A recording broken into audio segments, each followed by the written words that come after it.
In this homework set, I want to start combining everything that we've talked about motion and vectors and unit vectors and start putting all of those principles into a few really nice homework problems. So in this example, we have a cat going on its daily prowl of a neighborhood, and this cat first makes a displacement of 120 meters due north. So I set up my coordinate system. I'm just going to use the traditional coordinate system where up is positive y, we'll call that north, right is positive x, we'll call that east, down is negative y, which is south, and left is negative x, which we'll call west. So the first thing I do is I draw this vector. Now I'm not concerned about drawing this vector to scale because we're using the analytical method, but I am going to make a quick sketch to help us visualize the problem. So that is what we'll call our vector A, and we'll say vector A has a magnitude, has a magnitude of 120 meters. Okay, now at this point, it may be somewhat constructive or instructive to write vector A in unit vector notation. So I write my vector A in unit vector notation. Now, this should be very fast. You don't have to go through and use your trig functions to solve for this, because you know that this vector is directly on the y-axis. So its x component is going to be 0. So the magnitude of A is going to be the y component. Okay, so I write vector A as 0 x hat. So its x component is 0 because it lies directly on the y-axis, plus 120 meters, 120 meters y hat. Okay, so the magnitude is the same as the y component because it's directly on the y-axis. Now, some of you may be saying, could you not just write this as A is equal to 120 meters y hat? And the answer is absolutely yes, but you'll see why I chose to write it with a 0x component in just a second. It makes adding these and finding the resultant just a little bit easier to visualize. But it is perfectly fine to write the vector like this without the 0x component. Then the cat makes a 72 meter displacement due west. Okay, so according to my coordinate system, that's going to be to the left. Again, this is not to scale. I just draw it a little bit bigger so that way you can see it. So we've got a vector B here. The magnitude of B is 72 meters. And in this case, since it's going directly to the left, okay, it's perfectly horizontal, just like my x-axis. The y component this time of B is going to be 0. So the magnitude in this case is the same as the x component. So I write this in component form. B is equal to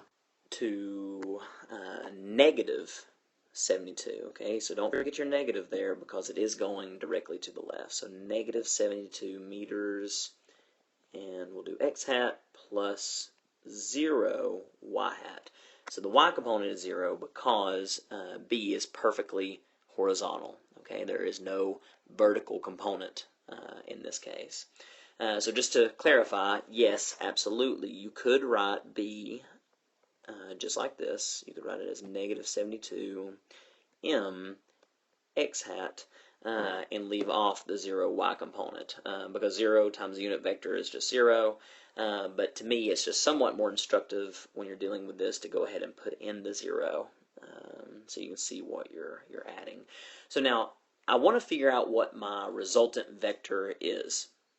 Okay, so I draw my resultant vector from the origin pointing toward the tip of B.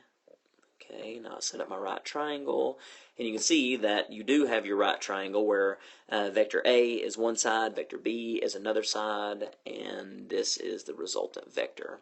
But since we've been doing this by using unit vector notation, that's the way that I'm going to do it. Now you could easily solve for the magnitude of r by just doing Pythagorean's theorem, 120 squared plus 72 squared, and then take the square root of that.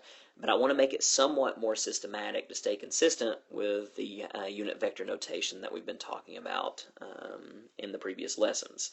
All right, so I've already got vector A and B written on the next slide. So let's go over there, and to figure out what the resultant vector R is, okay, we've got to add the x components. So that's going to be 0 minus 72. All right, that's going to give me negative, let's keep the colors the same. That's going to be negative 72 m x hat plus, okay, we do 120 plus 0, and that's going to give me 120 m y hat. Okay, then to figure out what the magnitude of R is, I do the x component squared plus the y component squared, so you end up getting the same result as if you just would have noticed that, oh, this is a right triangle, I can use Pythagorean's theorem. So you end up going to figure out what the magnitude of R is, okay, is equal to the square root of negative 72 m squared. So do negative 72 meters squared plus 120 meters squared. 120 meters squared. And this gives us equals the square root of 5,184 meters squared plus the 120 squared is 14,400 meters squared. Okay, now just to clarify, these squareds that are in this step, this is with the meters only. So I take this square and I square negative 72. So negative 72 times negative 72.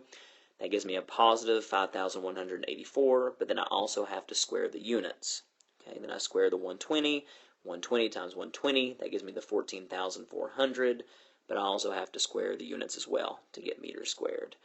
So then I just type this into my calculator to get a final magnitude, which is equal to 139.9 meters, which, following my sig fig rules, gives me sig figs, okay, which rounds to 140 meters. Okay, now just keep in mind that this, okay, that is the magnitude from the origin to where the cat ended up. Okay, so we want to know the magnitude and direction of the displacement required for the cat to return home, which makes it somewhat trickier to be able to find the magnitude and direction. So really the vector that we want to know, okay, is going from the tip of B back to the origin, okay, back to the cat's home. So what we need to do here is we need to find negative R for our final answer. So we know what R is. Now we need to find negative R to be able to find the magnitude and direction of the displacement required for the cat to return home. So R would be our answer if we wanted to know what the displacement or the magnitude and direction of the displacement was from the home to where the cat ended up, but we want to know the reverse. Okay, so our last step is we got to figure out what the direction is for the cat to return home. All right, so in this case, we want to solve for negative R. So I'm just going to draw a line down through here to keep our work separate. Okay, so then negative R. Just keep in mind that negative R is the same as just multiplying R by negative 1. So to figure out what negative R is, I just need to multiply R by negative 1. So negative 1 times negative 72, that gives me a positive 72 x component. And then negative 1 times positive 120 will give me a negative 120 meter y component. So what you may notice by now is that if you find the magnitude of negative r, that's going to be 72 squared plus negative 120 squared, and then take the square root of that, and that gives you the same magnitude as the displacement from the home to the cat. So I'm just writing this out to find the magnitude of negative r. Okay, find the magnitude of negative r. That's equal to the square root, kind of running out of space here, of 72 meters squared plus negative 120 meters squared.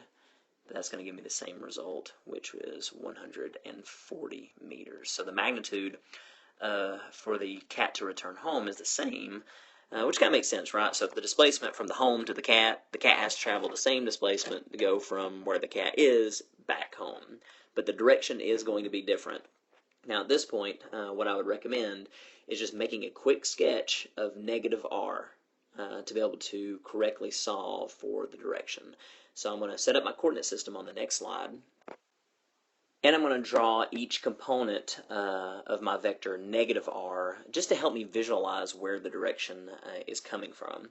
So I'm going to start with the x component, which is positive 72 meters. Draw that on a quick coordinate system. Again, does not have to be to scale. This is my x component of negative r, which is 72 meters.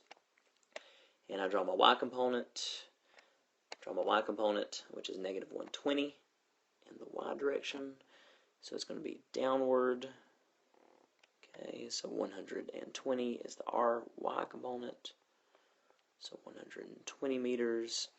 Now I use the tip to tail method. I take this vector and take the tail of it and I put it at the tip of the other. Okay, draw that straight down. Then we get ry is equal to 120 meters. So this entire vector, okay, that magnitude is negative r. Okay, so now I need to solve for some angles here. So you can see where my right triangle is. There's my box, and let's say that we want to solve for this angle. Okay, so to solve for that, maybe I'll use tangent in this case. So tangent of theta is equal to the opposite side, which is 120. So equal to 120 meters divided by, okay, the adjacent side, which in this case is 72. 72 meters. You can see that your meters cancel out, and you end up getting tangent of theta is equal to just 120 over 72. And we do the inverse tangent of both sides to solve for theta. So inverse tangent is 120, or inverse tangent of 120 over 72. And that equals 59.04 degrees approximately.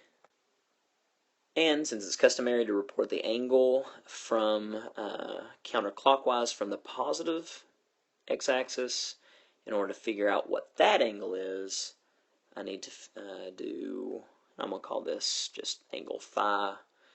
So phi is equal to 360 degrees minus the 59.04, and we get approximately 300.96 degrees. And then watching our significant figures, we round that to 301 degrees from the positive x-axis. Okay, so that's it. So we've got our direction, 301 degrees counterclockwise from the positive x-axis, and the magnitude is 140. Okay, I hope this example helped. Let me know if you have any questions.